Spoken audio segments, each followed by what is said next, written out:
Alô, amigos e amigas, o programa Cidadania traz hoje um tema que toca muito ao coração, à consciência, mas também à educação e à cidadania. Música na escola. Isso porque uma lei que foi aprovada em 2008, de autoria da ex-senadora Rosiana Sarney, ela tinha um prazo de 3 anos para que as escolas se adaptassem e pudessem colocá-la em prática. Quer dizer, não se discute a grandeza desse feito de ter a música na escola como humanizadora, embelezadora das relações, recuperando aquela proposta genial do nosso genial também, Villa-Lobos, que criou os coros orfeônicos e introduziu música por esse Brasil afora. Esse projeto foi abandonado e agora recuperado por essa lei. Mas, passados os 3 anos, ela ainda não está totalmente em prática nas escolas. Mas a OAB entrou nessa campanha. A OAB. Isso começou lá na OAB do Ceará. E nós vamos entrevistar aqui, nosso convidado é o Dr. Ricardo Bacelar, diretor da OAB do Ceará, que teve a iniciativa de entrar com bola e tudo nessa campanha, colocando a OAB. Muito obrigado pela sua presença. Obrigado pelo convite. Quer dizer que a OAB entrou aí de sola, como se diz, para trazer a música para as escolas. Por quê? Estamos tentando. Nós iniciamos os trabalhos no Ceará e por lá aprovamos no Conselho Seccional o envio de alguns ofícios, né? Lá nós oficiamos 8.000 escolas públicas e particulares, o secretário de Educação dos municípios e o secretário de Educação do Estado, pugnando, né, pelo imediato cumprimento da norma, pois, como você já falou, foram 3 anos que a regra estipulou para que as autoridades, né, tomassem as providências devidas. E nós estamos acompanhando pela imprensa e vemos que a maioria das escolas ainda não implementou. Então, já feito o trabalho no nosso estado, no Ceará, nós viemos a Brasília, não é, com o presidente Valdetário, nosso presidente, e os conselheiros federais também lá do Ceará, e fizemos uma proposição que o Conselho Federal oficiasse as autoridades a nível federal. Então, o presidente Ofi acatou o nosso pleito e está oficiando, né, o ministro da Educação, o Conselho Nacional de Educação e outras autoridades, né, pertinentes, né, cobrando a efetiva aplicação da norma. Doutor Bacelar, o senhor sabe que no Brasil, no jargão popular, tem aquela história que o povo sempre está dizendo, tem lei que pega e tem lei que não pega. Por que isso acontece? É da nossa cultura? O que há? Isso é uma discussão metafísica, por que pega e por que não pega, né? Mas o fato é que as nossas crianças, né, elas estão esperando, né, porque a lei, eu acredito que ela já pegou, porque inclusive você vê que há uma movimentação na sociedade civil, você vê que a OAB está encampando isso, né? Então a norma, de certa forma, pegou, ela não é inconstitucional, ela não tem nenhum problema formal. A norma ela é perfeitamente válida, inclusive lógica, por quê? Porque a música sempre fez parte da grade curricular brasileira, sempre, desde a vinda da família real ao Brasil, foi o primeiro registro histórico de música nas escolas no Brasil. Então, sempre, dos anos 20, dos anos 30, sempre fez parte, né? Com a ditadura, nos anos 71, né? A lei de base de diretriz da educação, né, retirou a música como item obrigatório, ficando a educação artística, né? Então, a música entrava não de forma obrigatória, mas entrava junto com o teatro, junto com as artes plásticas, né? Mas com essa lei de 2008, aí a música voltou a ser um item obrigatório. E nós acreditamos muito fortemente que esse item é importantíssimo na formação do ser humano, porque a música, ela desperta a sensibilidade, a introspecção, a concentração, não é? Ela agrega as pessoas, não é? Eu, pelo menos, sou um apaixonado por isso, porque também toco piano, então sei da relação, como é importante na formação da pessoa tocar um instrumento, né? E nós podemos também concluir que o aluno não vai sair da escola um virtuoso, mas ele vai ter uma introdução, ele tem uma oportunidade na sua formação de conviver com a música, que é uma coisa que toca muito o coração e a consciência, né? E, de certa forma, permite à criança um momento lúdico, um momento... Eu acho que dentro da formação infantil, a música é importantíssima. Inclusive, nós vivemos hoje esses tempos de muitas drogas, de muita violência, não é, familiar. Então, a música ela tem esse poder de acalmar, as pessoas, de ela mexe aqui com o lado do cérebro, né, o lado direito do cérebro, né, e traz uma série de benefícios, né. Então nós acreditamos que isso é um item importantíssimo na educação brasileira. Sem deixar de falar na sua dimensão como ferramenta de cidadania, né? Porque não foi à toa que exatamente no período ditatorial, que não apenas a música deixou de ser obrigatória como ensino, mas também a filosofia. Com certeza. O que só muito pouco tempo atrás é que retomou como cadeira. Né? Esse elemento de música como formadora do caráter nacional, da unidade nacional, que Villa-Lobos já falava, defendeu. Qual é a importância de que isso deva, digamos, pressionar no bom sentido, para que as escolas se adaptem rapidamente ao cumprimento da lei? O Villa-Lobos, ele acreditava em fazer uma revolução social através da música, não é? E Getúlio também o incentivou a fazer esse trabalho, né? Então foi uma política pública fortíssima naquela época. Então o canto orfeônico ele foi introduzido. Então existia também naquela época um trabalho em prol do nacionalismo, dos valores nacionais, né? Veio junto também com esse contexto político, não é? Mas nós Villa-Lobos chegou a reger um coro com 60 mil vozes. Exatamente. No campo do Vasco. Com certeza. Estava lá Dona Ivone Lara. Dona Ivone Lara. Essa é uma informação muito interessante. Então, nós acreditamos que Villa-Lobos era um visionário, como você me falou, e acreditamos que essa revolução social ela pode ser feita aos poucos, não é? De uma forma de incluir, com a inclusão da música dentro da grade, né? Preparando as crianças, né? De uma forma mais aprofundada. Né? O nosso problema da educação no Brasil é um problema que as pessoas não colocam a mão assim no problema de uma forma... Né? Eles vão só passando a mão devagarinho, mas ninguém coloca a mão assim, porque a educação não dá voto, né? Não gastam tanto dinheiro com a educação, porque os frutos são frutos, não é? Que não são frutos imediatos, né? Então, esse ano já que nós estamos atrasados com a música, então já são frutos já que não tem como retornar. As crianças já estão há um ano no Brasil esperando a música chegar. Né? Então, nós queremos, a OAB está fazendo esse trabalho, né? Para que nós pressionemos as autoridades e que elas implementem. Né? Aí dão algumas desculpas que não se prepararam, né? Mas a norma já prescreveu 3 anos. Né? 3 anos é muito tempo para você se organizar e você arrumar recursos. Né? Nós temos também outras alternativas, por exemplo, você pode introduzir um CD-ROM na sala de aula para dar aulas mais básicas, né? Ou projeções, ou filmes, né? Aí você chama um instrumentista para dar uma aula ou outra. Mas eu acho que falta talvez um pouco de boa vontade, mesmo implementar. Ou então talvez um desconhecimento de algumas pessoas do governo que não enxergam os benefícios, né, para as crianças de uma convivência com a música. Agora, a OAB do Ceará deu a arrancada e trouxe a reivindicação, a proposta aqui para a OAB Nacional. Né? O presidente da OAB, o Fir Cavalcante, já despachou favoravelmente. Agora, qual é o próximo passo? É abrir o diálogo com o Ministério da Educação? Eu acho que sim. Ministro Mercadante? Inicialmente, né, você sabe que cada estado ela tem a sua competência, cada estado tem a sua competência territorial. Né? Nós, no Ceará, iniciamos os trabalhos com um ofício. Futuramente, nós poderíamos até ingressar com ação contra o estado ou os municípios, caso haja um descumprimento formal da lei. Né? Já há um descumprimento, mas nós primeiro oficiamos. Né? E a nível federal, o presidente se sensibilizou com essa questão, né? Está oficiando o ministro da Educação, né? E eu acho que esse é o primeiro passo, né? Entrar com ofício, informando as autoridades, né? E vamos monitorar, né? Vamos ver se realmente essa ação ela vai ter um efeito prático. Né? E se não tiver um efeito prático, a gente pode pensar em uma outra alternativa.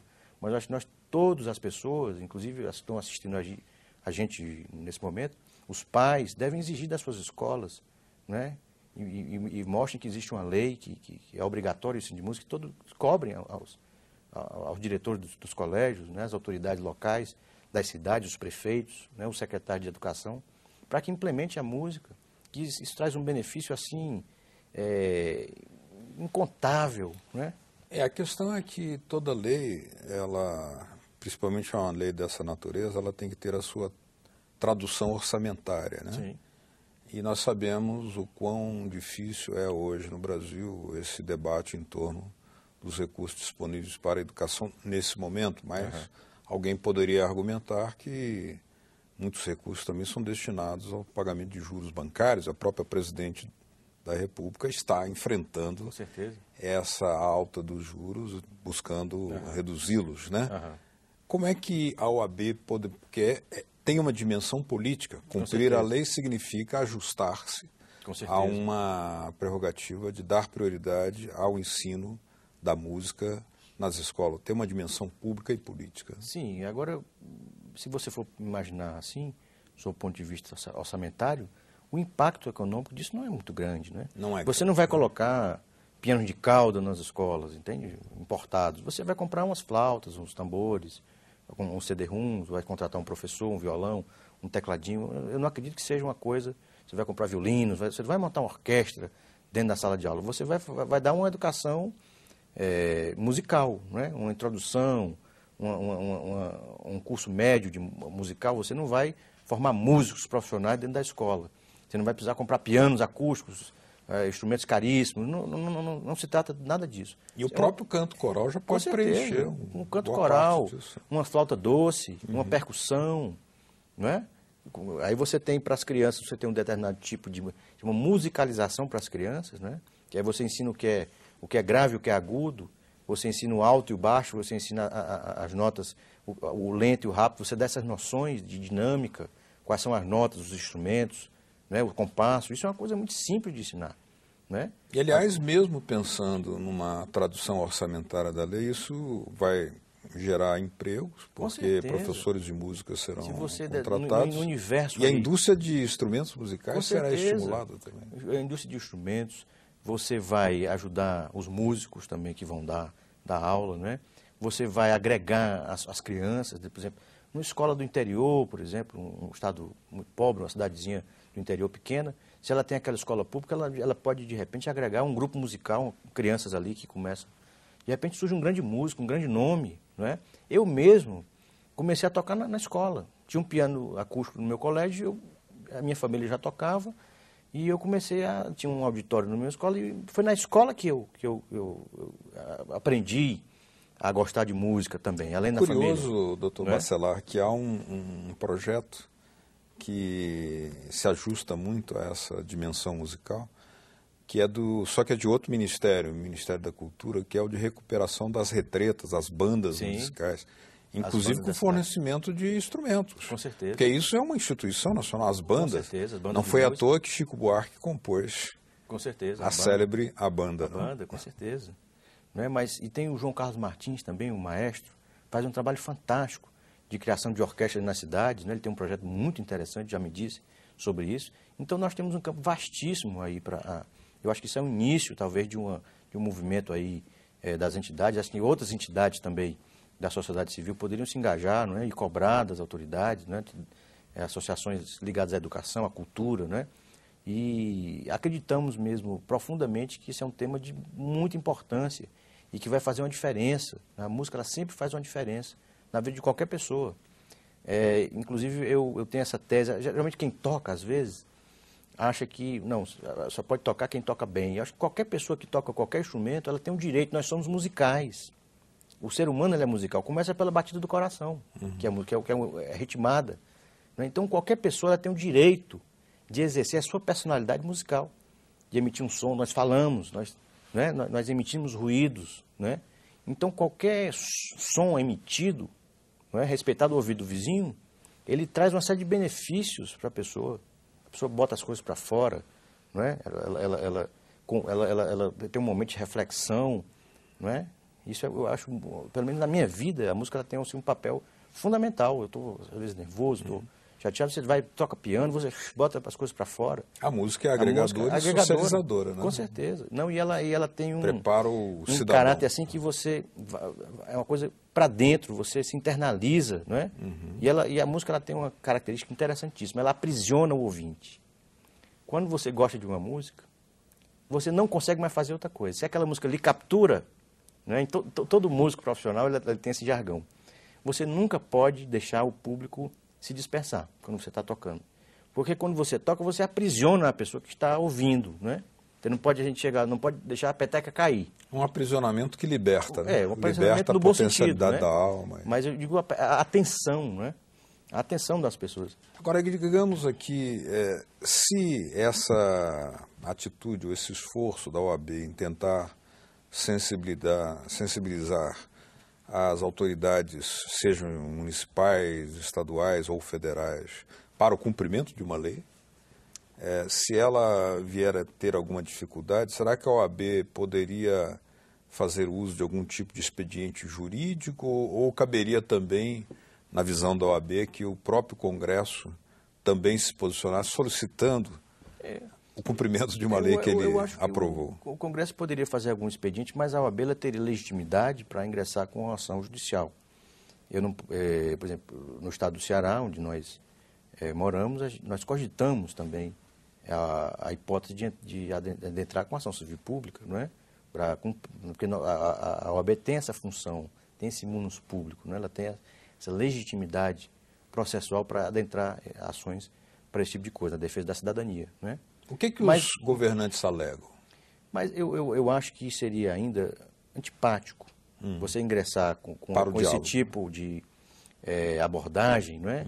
Ameaçando entrar com ação. Acho que fica talvez seja mais pedagógico e mais inteligente nós informarmos através de um ofício, primeiramente, e no segundo momento, não é? Porque isso é uma luta que nós queremos travar mesmo, de verdade. Nós vamos monitorar. Pelo menos eu sou de uma comissão lá do Ceará, que é a Comissão de Direitos Culturais. Né? E eu acho isso uma oportunidade boa para exercermos o nosso trabalho. Né? E eu acho que no segundo momento, daqui a alguns meses, se nós vamos observar, vai haver um diálogo, não é? com as autoridades, né? competentes, elas devem responder alguma coisa, então isso é um trabalho que vai acontecer. Não é? E nós podemos até tomar uma outra atitude mais na frente, mas acho que agora talvez seja mais simpático, mais interessante, nós realmente informarmos através de um ofício, abrir um canal de comunicação, vermos quais são as dificuldades reais, vermos uma forma de ajudar. Mas a alegação das autoridades educacionais tem sido exclusivamente essa de falta de recursos? Não, tem outras que dizem que não tem professor, né? Outras que falta professor, não é? Mas eu acho que não... São 3 anos para se preparar. São 3 anos, não é? Inclusive, se você não tem professor também, como eu falei antes para você, você pode adotar um sistema de videoconferência, você pode adotar um sistema de CD-ROM. Eu já vi na internet, não vou fazer propaganda, mas já vi, não vou dizer o nome também, mas eu já vi um vídeo na internet, não é? De uma aula de músicazinha para criança. Você bota lá no computador e tem a pessoa falando, ensinando sons, né? Isso aqui é o dó, isso é o ré, as notas musicais, as 7 notas, não sei o quê. Então, você tendo criatividade, boa vontade, dá para driblar isso, com certeza, né? Não precisa desses milhões todos para você. E as nossas crianças estão esperando por isso, né? Acho que nós temos o dever de lutar por isso. Entrar em harmonia com as ideias de Vila Lobos, Oswald de Andrade, Mário de Andrade. Que os frutos não vão ser colhidos agora, vão ser colhidos daqui a algum tempo, mas nós vamos colher frutos com certeza com essa iniciativa. Um país mais harmônico, mais afinado. Mais musical, né? Já é musical. Com mais cidadãos. Mas as crianças tocando na escola. É isso aí. Eu queria agradecer aqui a presença do Dr. Ricardo Bacelar, que é diretor da OAB do Ceará, e aqui estivemos falando sobre o ensino da música nas escolas. A OAB em campanha para que a lei que trouxe de volta o ensino da música nas escolas, lei de autoria da ex-senadora Rosiana Sarney, aprovada em 2008. Isso. Que dava o prazo de 3 anos para a sua implementação. Lei 11796 de 2008. Muito bem. Muito obrigado, doutor Bacelar. Muito obrigado pelo convite. Obrigado a vocês de casa que nos acompanharam. Caso queiram baixar esse ou outros programas da TV Senado, olha aí na tela uma forma de fazê-lo. www.senado.gov.br/TV. Obrigado mesmo pela sua audiência. Até a próxima. Cidadania. Tchau.